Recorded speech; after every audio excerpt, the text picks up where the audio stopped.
કરીને રહું હે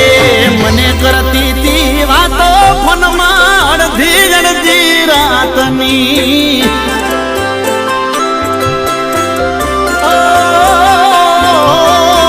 મને કરતી તી વાતો મોડી અડધી અડધી રાતની ખુલ્લી મુઠ્ઠીને ખબર પડી થઈ જે જાતો કાખની ખુલ્લી મુઠ્ઠીને ખબર પડી થઈ જે